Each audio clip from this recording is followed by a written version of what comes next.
নমস্কার বন্ধুরা, welcome to my channel. Radhaballabhi kachori ডাল পুরি সকলেই তো প্রায় আপনারা খেয়েছেন। সেই পুরির মধ্যে আমি আজকে বানাবো ছাতু পুরি। হ্যাঁ বন্ধুরা, ছাতু দিয়ে অসাধারণ পুরি বানানো যায়, তাই চলুন রেসিপিটা জেনে নেওয়া যাক। প্রথমে আমি নিয়ে নিচ্ছি এখানে ময়দার। আমি এখানে টোটাল 600 গ্রাম ময়দা নিয়েছি, আর এর মধ্যে দিয়ে দিচ্ছি স্বাদ মতো লবণ আর কয়েকটা দানা চিনি দেবেন, কারণ চিনি দিলে যখন পুরি ভাজবো পুরির কালার খুব সুন্দর হবে।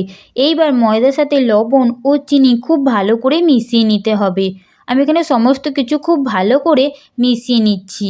সমস্ত কিছু আমার খুব ভালো করে মেশানো হয়ে গেছে। এইবার আমি এর মধ্যে দিয়ে দেবো সাদা তেল। আমি এখানে 2 চামচ পরিমাণ সাদা তেল ব্যবহার করছি। অবশ্যই ময়দার মধ্যে সাদা তেল দিয়ে ময়দা খুব ভালো করে সাদা তেলের সঙ্গে মিশিয়ে নেবেন। এতে যে পুরিটা হবে সেটা খুব নরম ও খাস্তা হবে। আমি তেল ময়দার সাথে খুব ভালো করে মিশিয়ে নিচ্ছি।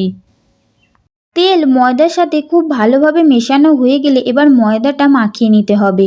আমি এখানে নর্মাল রুম টেম্পারেচার রাখা জল ব্যবহার করছি, এখানে কোনো গরম জল ব্যবহার করার দরকার নেই। আর যখন ময়দা মাখাবেন অল্প অল্প পরিমাণ জল দিয়েই ময়দা মাখাবেন। একেবারে অনেকটা জল ব্যবহার করলে ময়দা নরম হয়ে যেতে পারে, সেক্ষেত্রে আবারও ময়দা অ্যাড করে ময়দা মাখাতে হবে, তাতে একদমই লেচিটা ভালো মাখানো হবে না। তাই অল্প অল্প পরিমাণ জল ব্যবহার করেই ময়দাটা মাখাবেন। আগের থেকে ময়দাটা আমার অনেকটাই মাখা হয়ে গেছে। দেখুন, এটা না খুব শক্ত হয়েছে না খুব নরম, ঠিক এই রকম করে এটা মাখিয়ে নিতে হবে। এইবার এই লেচির মধ্যে আমি 1 চামচের মতো সাদা তেল দিয়ে খুব ভালো করে তেল লেচির সঙ্গে মাখিয়ে নেব, কারণ এটা কিছুক্ষণ আমি ঢাকনা চাপা দিয়ে রাখবো। যেই সময়টা রাখবো যদি তেল না মাখানো থাকে ওপর থেকে ময়দাটা শুকনো হয়ে যাবে, একদমই ভালো লাগবে না। তাই অল্প পরিমাণ তেল মাখিয়ে ময়দা ঢাকা দিয়ে রাখতে হবে। আমার ময়দার সাথে তেল খুব ভালোভাবে মাখানো হয়ে গেছে। এবার আমি এটা একটা ঢাকনা চাপা দিয়ে আধ ঘন্টার মতো রেখে দেবো। সেই ফাঁকে আমি একটা গ্যাসে কড়া বসিয়ে নিয়েছি। কড়া গরম হতে এতে আমি 1 চামচের মতো জিরে, 1 চামচের মতো ধনে ও কয়েকটা শুকনো লঙ্কা দিচ্ছি। আমি এখানে কয়েকটা বলতে 2টো শুকনো লঙ্কাই নিয়েছি। লঙ্কাগুলো খুব ঝাল, তোমরা তোমাদের ঝাল অনুযায়ী শুকনো লঙ্কা ব্যবহার করতে পারো। আমি 2টো শুকনো লঙ্কা নিয়েছি। এইগুলো আমি কিছুক্ষণ ভেজে নেব। এইটা থেকে যখন ভাজা গন্ধ বেরোতে শুরু করবে তখন গ্যাসের ফ্লেম বন্ধ করে এটা নামিয়ে নিতে হবে। এইবার এটা গুঁড়ো করে নিতে হবে, ভাজা মশলাটা খুব ভালো করে গুঁড়ো করে নিতে হবে। আর যেহেতু ছাতু পুরি বানাচ্ছি, অন্য একটা পাত্রে আমি 5 চামচের মতো ছাতু নিয়েছি, আর ভেজে রাখা মশলাটা গুঁড়িয়ে এর মধ্যে দিয়ে দিচ্ছি। অবশ্যই কিন্তু ছাতুর মধ্যে লবণ ব্যবহার করবেন, এখানে স্বাদ মতো লবণ দিয়ে দিচ্ছি। আর যেটা দেবো সেটা হচ্ছে হিং, সামান্য পরিমাণ হিং অবশ্যই দেবেন। এইবার এই সমস্ত কিছু আমি খুব ভালো করে মিশিয়ে নিচ্ছি। প্রথমে এটা খুব ভালো করে মিশিয়ে নিতে হবে। এইবার এর মধ্যে অল্প অল্প পরিমাণ জল দিয়ে এটা মাখিয়ে নিতে হবে।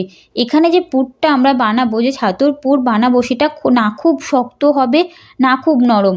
খুব শক্ত হবে না, কিন্তু নরম তো একদমই হবে না। এই রকম, ঠিক এই রকম পরিমাণ শক্ত হতে হবে, খুব শক্ত না খুব নরমও না।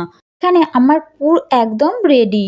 ময়দাটা আমি ঢাকনা চাপা দিয়েছিলাম, আধ ঘন্টা পর আমি সেই ময়দাটা নিয়ে নিয়েছি। লেচিটা নিয়ে কিছুক্ষণ আবারও দোলে নেব। কিছুক্ষণ খুব ভালো করে দোলে তবে এইটা থেকে লেচি পাকিয়ে নেব। অবশ্যই এটা আধ ঘন্টা পর যখন লেচি পাকাবেন কিছুক্ষণ দোলে নেবেন। এইবার এটা থেকে আমি এক এক করে লেচি কেটে নেব। এখানে যে লেচির সাইজটা হবে সেটা মিডিয়াম সাইজের হবে, না খুব ছোট না খুব বড়। লুচির লেচির থেকে একটু বড় হবে আর রুটির লেচির থেকে কিছুটা ছোট, ঠিক এই রকম করে আমি প্রতিটা লেচি করে নেব। আর আমি লেচিগুলোর সাইজ একই রাখার চেষ্টা করব। দেখো, আমার প্রায় সমস্ত লেচি কাটা হয়ে গেছে। এইবার আমি এগুলো গোল করে নেব। গোল করে নেওয়ার জন্য এরকম 2টো হাতের তালুর মাঝে রেখে এরকমভাবে ঘুরিয়ে নিতে হবে। দেখো, আমি তোমাদেরকে দেখিয়ে দিচ্ছি।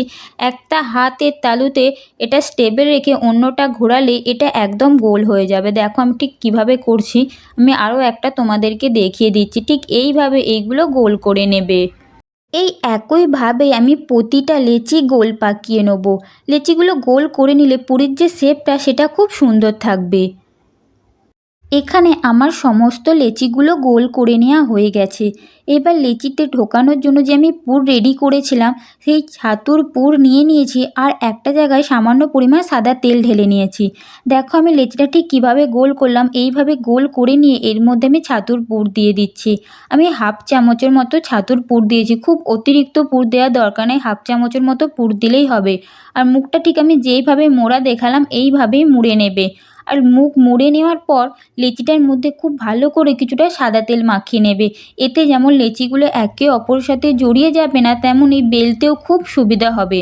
একইভাবে দেখো আমি আরও একটা লেচি নিয়েছি, এতেও পুর ভরে নিচ্ছি। হাফ চামচের মতো পুর যথেষ্ট, এর বেশি পুর দেওয়ার দরকার নেই। ছাতুর পুরিতে হাফ চামচের পুর, তাতেই ছাতুর পুরি খুব ভালো লাগবে। একইভাবে এরও মুখটা মুড়ে নিয়ে আমি এর মধ্যে সাদা তেল মাখিয়ে নিচ্ছি। আমি ঠিক যেইভাবে লেচিগুলোর মধ্যে পুর ভরছি সেইভাবে তোমরাও পুর ভরে নিও, দেখবে এইগুলো একটুও ফেটেও যাবে না আর এর ভেতর থেকে যে পুর দিচ্ছি সেই পুর বেরিয়ে আসবে না। এই একইভাবে আমি প্রতিটা লেচি করে নেব। দেখো আমার সমস্ত লেচিগুলো করা হয়ে গেছে। আর এইবার আমি পিঠের মধ্যে কিছুটা তেল মাখিয়ে নিয়ে সেখানে লেচিগুলো বেলে নিচ্ছি। খুব প্রেশার দিয়ে বেলবেন না, হালকা প্রেশার দিয়ে এটা বেলে নিলেই হবে। আর তোমরা যদি চাও এই লেচিগুলো পুর ভরে নেওয়ার পর এইরকমভাবে যে লেচি সাইডে আমি রাখা আছে, এইরকম লেচি তোমরা কোনো এয়ার কন্টেনার বক্সের মধ্যে রেখে 4 থেকে 5 দিন কিংবা মিনিমাম 1 সপ্তাহ ফ্রিজের মধ্যে স্টোর করে রাখতে পারো। তারপর বের করিয়ে এটা আবারও বেলে নিয়ে ভেজে ফেলতে পারো, কোনো অসুবিধা হবে না। আমি কয়েকটা লেচি তুলে রেখেছি, তুলে রাখতে পারো, কোনো অসুবিধা হবে না। দেখো আমি লেচিগুলো বেলে নিয়েছি আর এইগুলো শেপ ঠিক এই রকম রাখতে হবে, খুব বড়ও না খুব ছোটও না। এই একইভাবে আমি প্রতিটা লেচি বেলে নেবো। আমি আবারও বলছি, প্রেশার দিয়ে লেচি বেলবেন না, হালকা হাতে লেচিগুলো বেলে নেবেন, তাতে এগুলো স্মুথলি বেলে নেওয়া হয়ে যাবে। একইভাবে আমি প্রতিটা লেচি বেলে নিয়েছি। এইবার এইগুলো আমি ভেজে নেবো। এর জন্য গ্যাসে আমি একটা ছোট্ট কড়া বসিয়েছি, তার মধ্যে আমি সাদা তেল দিয়েছি আর হাই হিটে তেল খুব ভালো করে গরম করে নেবো। আর পুরিও হাই ফ্লেমেই ভাজতে হবে, এতে পুরিগুলো যেমন ফুলবে খুব ভালো ভাজাও হবে আর এর মধ্যে খুব সুন্দর একটা কালার আসবে। আর আমি ঠিক যেমন স্টেপ বাই স্টেপ তোমাদেরকে করতে বললাম এইভাবে করলে ছাতু পুরি খুবই টেস্টি হবে। তোমরা অনেকেই অনেক রকম পুরি ট্রাই করেছো বা করেছো বাড়িতে, এইভাবে অবশ্যই একবার হলেও ছাতু পুরি করে দেখো আর অবশ্যই কমেন্টে জানিও যে রেসিপিটা কেমন হলো। দেখো পুরিগুলো ঠিক কতটা ফুলছে, ঠিক এই রকমভাবেই প্রতিটা পুরি ফুলবে আর এগুলো খাস্তাও হবে। আর যদি রেসিপিটা ভালো লেগে থাকে একটা লাইক দিও আর আমার চ্যানেলটিকে সাবস্ক্রাইব করে দিও। বাই।